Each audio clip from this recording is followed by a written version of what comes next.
돌아오는 토요일에는 여전도의 순회 예배의 말씀을 전해야 하고, 주일에는 안동 가는 길에 있는 제국교회에 가서 헌신 예배의 말씀을 전해야 됩니다. 한 주에 7개의 영상을 올리기 위해서 말씀을 준비해야 하는데, 이번에는 2번의 말씀을 더 준비해야 하는 상황입니다. 목사가 공사에 신경 안 쓰고 말씀만 전할 수 있다면 얼마나 좋을까 싶습니다. 하지만 농촌교회의 현실은 목사를 서재에 머물게 하기보다 공사 현장에 더 머물게 하고, 책을 들고 읽게 하기보다 연장을 더 들게 하게 하고요. 양복을 입고 다니기보다는 작업복을 입게 다니기도 합니다. 또한 구두를 신고 다니는 것보다는 장화가 더 익숙하게 되고 장화 신는 일들이 더 많아지고 있습니다. 그래도 감사합니다. 골방에서 듣지 못한 소리를 현장에서, 일하는 현장에서 듣게 하고 또 보게 해주시니 이게 감사한 것입니다. 여러분, 성경에서 하나님의 음성을 듣는 것이 정상이겠지만은요, 그러나 하나님께서는 성경을 통해서만 말씀하시는 분이 아니시고 수많은 것들을 통해 가지고 말씀하시고 보게 하시고 듣게 하시고 깨닫게 해 주시는 줄로 믿습니다. 때로는요, 우리가 제일 힘들어하는 거기에서 말씀하시기도 하는 것입니다. 여러분, 바로 그것이 건강의 문제이든 그것이 사람과의 관계이든 그것이 자녀의 문제이든 하나님께서는 우리가 가장 힘들어하는 거기에서부터 말씀하시는 것입니다. 물론 하나님께서는 성경에서처럼 입을 열어 가라사대, 입을 열어 말씀하시되 이렇게 말씀하시는 것만 아니라 때로는 침묵으로 말씀하실 때도 많습니다. 여러분, 신앙생활이 힘들게 느껴지는 것은 하나님께서는 침묵으로도 얼마든지 말씀을 하시는 분인데 사람들은 하나님의 침묵을 응답하지 않음으로 볼 때가 많다는 것입니다. 그래서 힘들다고 이야기들 하지요. 여러분, 신앙생활을 제일 하기 힘든 사람이 누구겠습니까? 저는 이렇게 정의를 내리고 싶습니다. 자기 생각이 많은 사람. 자기 생각이 많은 사람은요, 참 이 신앙생활이 힘이 드는 것입니다. 성경을 딱 펼치는 순간 누구 생각, 무엇 생각입니까? 하나님의 생각이 무엇인가? 오늘 이 예레미야 9장에서 하나님의 생각이 무엇인가? 우리는 여기에 귀를 기울여야 되는 것입니다. 기도하는 그 순간 내 뜻을 포기해야 되는 것이고, 예배를 드릴수록 말씀이 가르치고 있는 방향을 볼 줄 알아야 되는 것입니다. 오늘 우리들 가운데 가장 많은 문제가 바로 눈의 문제고, 바로 귀의 문제고, 그리고 입의 문제라고 말씀드리고 싶습니다. 눈은 주님을 바라보듯 설교자를 바라보지만 동시에 자꾸 두리번거리기도 하며 다른 것을 보기도 합니다. 귀는 가만히 앉아서 말씀을 경청하는 것 같지만 또 다른 소리를 들으려고 귀를 기울입니다. 입은요, 입이 제일 문제입니다. 거룩하고 경건한 말도 잘 하지만 동시에 속하고 악한 말도 너무나 잘합니다. 눈과 귀가 상처 주는 일보다 입이 상처를 주고받는 일들이 얼마나 많습니다. 그래서 여러분, 신앙생활은요, 제일 조심해야 될 것이 입을 제일 조심해야 된다는 것입니다. 그렇다면 입을 제일 많이 여는 사람이 누군가? 입을 많이 여는 사람이 조심을 많이 해야 되는데, 여러분, 입을 많이 여는 사람이 누구일까요? 딱 누구라고 쉽게 말하지는 못하지만 그 사람의 자리에 저는 목사도 예외를 시킬 수 없다고 생각되어집니다. 그렇다면 신앙생활을 제일 하기 힘든 사람 중에 한 사람이 누구냐? 저는 목회자라고 생각합니다. 신학을 하고 현재 목회를 하고 있는 목사들도 문제인데, 그래도 좀 그 사람들은 좀 덜한데, 문제는 목회를 하지 않고 있는 분들이, 교회에 설 자리에 없는 분들이, 이분들은 집사로서도 하나님의 교회를 섬길 수도 없고 목사라는 타이틀로 하나님의 교회를 섬긴다는 것이 이게 참 생각보다 쉽지가 않은 겁니다. 이웃마을에 계시는 목사님이 바로 그런 케이스죠. 개척을 하는 것도 쉽지도 않고 목회를 할 수 있는 임지도 없고 다른 목사로서 다른 교회를 이렇게 다니며 예배를 드리는 것도 쉽지도 않고, 그렇다고 목사라는 타이틀을 떼고 평신도로 하나님의 교회를 섬길 수도 없고, 그러니 사역을 하고 있지 않는 목회자가 참 신앙생활, 예배생활하는 것이 어려운 것 같습니다. 직분으로 하나님이 주신 이 교회를, 우리에게 허락해 주신 교회를 잘 섬길 수도 있고, 그 직분 때문에 오히려 하나님의 교회를 섬기는 일이 장애가 될 수도 있는 것입니다. 그런 의미에서요, 저는 로마 시민권을 가졌고 가말리엘 문화생이었던 엘리트 바울이 주의 복음을 위해서 모든 것을 배설물로 여겼다는 그의 고백은요, 참 제게는 대단한 충격이 아닐 수가 없습니다. 복음의 능력은요, 이처럼 자기 권리를 포기하게 하기도 하고, 복음의 능력은요, 자기 잘남도 겸손하게 만들고, 복음의 능력은 자기의 한계를 뛰어넘어 자기 약한 것까지 자랑하게 되는 것 같습니다. 여러분, 사람들은요, 누구나 자랑하고 싶은 욕구가 있습니다. 이것은요, 모든 사람이 가진 특성인데요. 그런데 우리가 참 이게 좀 아이러니한 게요, 다른 사람이 자랑하는 것은 꼴볼견이라고 생각하면서 좋아하지 않지만, 정작 자기 자신은 자랑하고 싶어하는 것이 우리들 모습이라는 것입니다. 말씀을 전하는 저 역시 바로 이 범주를 피할 수는 없습니다. 남이 자랑하는 것은 별로 좋아하지 않으면서 나는 정작 자랑하려고 하는 것이 바로 우리 세상적 자랑의 특징인 것 같습니다.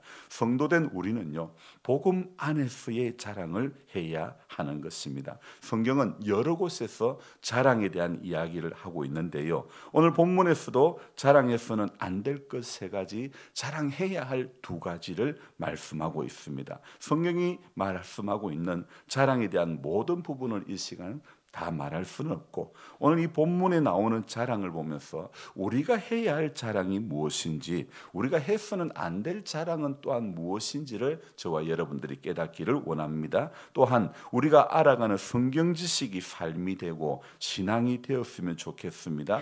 예레미야 이 9장은요, 이 8장 9장 이 예레미야서는요, 성전 설교에 해당되는 부분인데요, 예레미야 8장까지 예루살렘에 임박하게 닥칠 하나님의 심판이 선포되고, 그리고 심판받을 수밖에 없었던 이유와 원인을 설명하고 있는데, 오늘 이제 9장 이후로 가면 바벨론의 침략과 성전이 파괴되고 많은 그런 충격적인 사실을 이야기를 하고 있습니다. 그래서 오늘 9장을 시작하는 첫머리에 어떤 내용이 나옵니까? 어찌하면 내 머리는 뭡니까?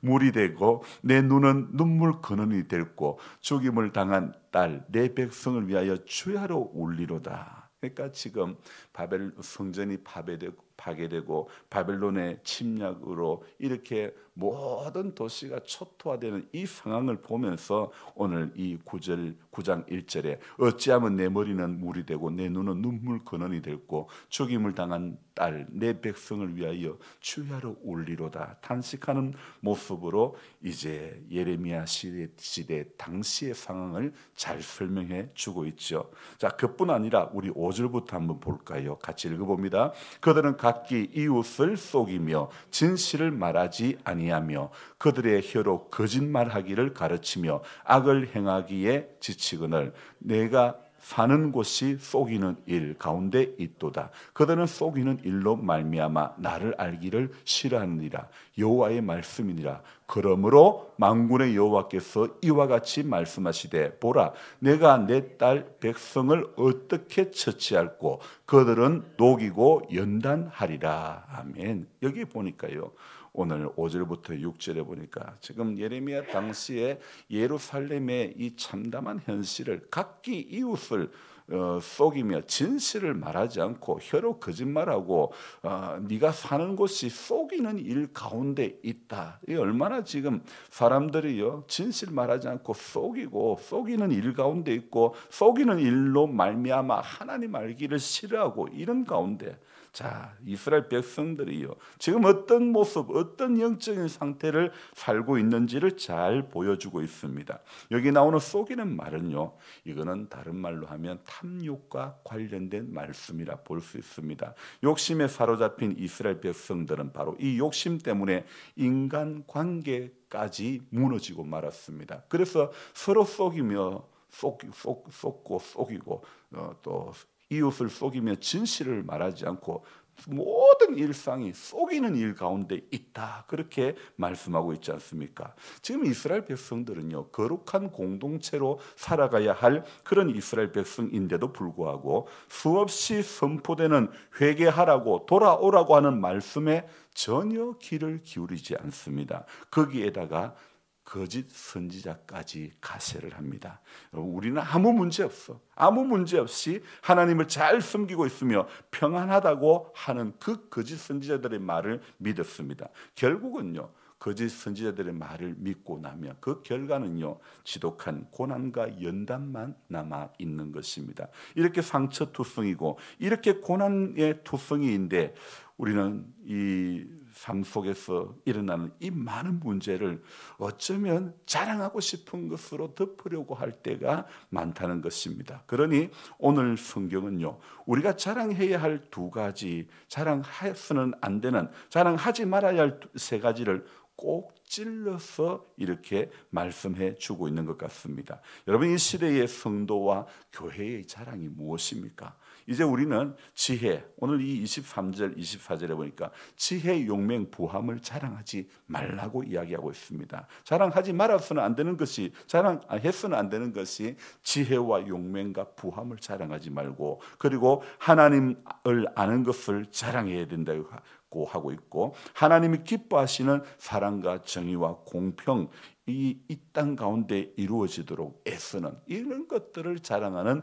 사람이 되도록 우리가 기도해야 되는 것입니다. 그래서 우리의 진정한 자랑은 예수와 그의 십자가가 되기를 소망해야 되는 것입니다. 겉으로 보여지는 것은 여러분 자랑할 것이 아닙니다. 겉으로 보여지는 대단한 것은 자랑할 것이 아니라 겸손해야 될 것이라는 겁니다. 속에서 자랑하고 싶은 것이 예수이어야 되고, 내가 예수 믿게 된 것이 가장 잘한 일이고, 오늘 우리가 하나님을 아는 것이 우리 최고의 자랑이 되어져야 될 줄로 믿습니다. 그러기 위해서 저와 여러분들은 오늘도 20절의 말씀을 한번 붙잡아야 될 것 같습니다. 부녀들이여, 여호와의 말씀을 들으라. 너희 귀에 그 입의 말씀을 받으라.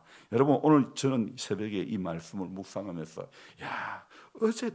어제도 이 언약의 말씀을 듣고 지키라. 예레미야 11장 6절에서 끝부분에서 이 언약의 말씀을 듣고 지키라. 그리고 오늘 20절에도 여호와의 말씀을 들어라.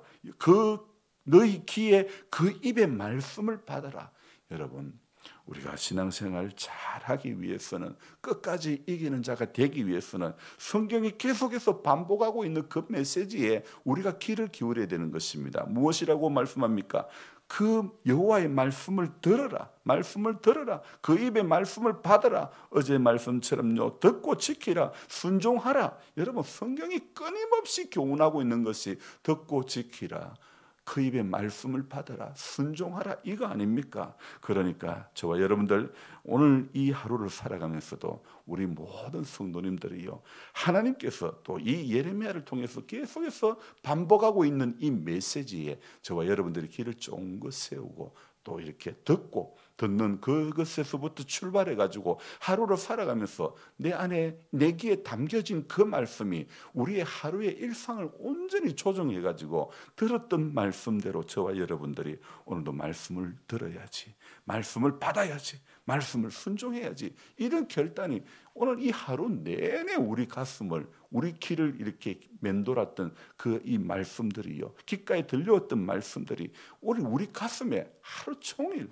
이렇게 이 말씀에 붙들리고 이 말씀에 지배를 당할 수 있기를 주의 이름으로 부탁드립니다. 그래서 오늘 우리가 이 자리에 함께 하신 우리 모든 성도님들이나 또한 방송으로 동참하는 모든 분들이 오늘 우리는 오늘 나는 하나님 말씀을 받는 사람, 받아야 될 사람, 오늘 나는 하나님의 말씀을 들어야 될 사람, 오늘 나는 하나님의 말씀 앞에 들었던 말씀, 받았던 그 말씀 앞에 순종해야 될 한 사람이라는 것을 꼭 기억하시고, 저와 여러분들이 이날도 우리 귀에 하나님의 입의 말씀을 받으며 또 우리 육신적인 어떤 자랑할 것이 붙들리는 것이 아니라 내가 예수 믿은 것을 자랑하고 예수 믿은 그 우리의 신앙이요, 우리 삶에 참 경건함으로 나타나고 덕으로 나타나고 정말 저 사람은 하나님과 함께한다, 이런 이야기를 믿지 않는 사람들에게 꼭 들을 수 있는 그런 우리 모두가 되기를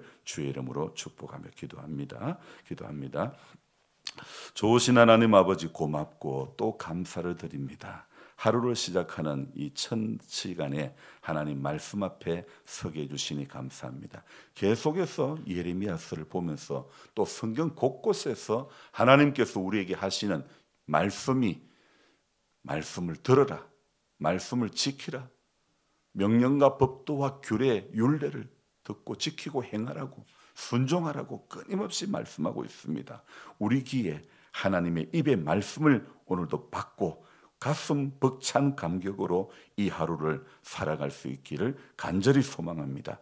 하나님 언약의 말씀을 듣고 지키는 성도가 되게 해 주시옵소서. 들었던 말씀이 가슴에 남아있는 그런 성도의, 그런 구도자의 길을 우리 모두가 걸어갈 수 있도록 도와주시옵소서. 좋으신 하나님 아버지, 교회는 끊임없이 기도하는 교회가 되어지기를 원합니다. 끊임없이 새벽을 깨우고 하나님 앞에 늘 기도할 이유가 얼마나 많은데 영적으로 아니라고 나태해지지 않고 깨어 기도하고 하나님 앞에 끊임없이 더 가까이 갈 수 있는 그런 하나님의 사람들이 다 될 수 있도록 도와주시옵소서. 육의 약함의 가운데 있는 분들이 있습니다. 기도하러 오지만은 육의 약함 때문에 너무나 앉아있는 것도 괴롭고 힘듭니다. 하지만 주님 크신 사랑을 받고 오늘도 하나님 새 힘을 더해 주시는 주님을 바라보며 이 새벽을 깨우오니 하나님 오늘 이 하루도 함께 해주시고, 주님이 나와 함께 하심을 믿는다면 어떤 고난도 견딜 수 있잖아요. 찬송했던 것처럼 어떤 고난도 충분히 견딜 수 있고 이길 수 있는 믿음이 우리 모두에게, 오늘 기도하는 우리 모두에게, 오늘 말씀 듣는 우리에게, 귀에 하나님의 말씀을 받는 우리 모두에게 하나님 오늘 이 하루도 이길 수 있는 모두가 되도록 도와주옵소서. 감사를 드리며 예수님의 이름으로 기도드리옵나이다. 아멘. 간절한 마음으로 주여 부르고 기도합니다. 주여, 주여.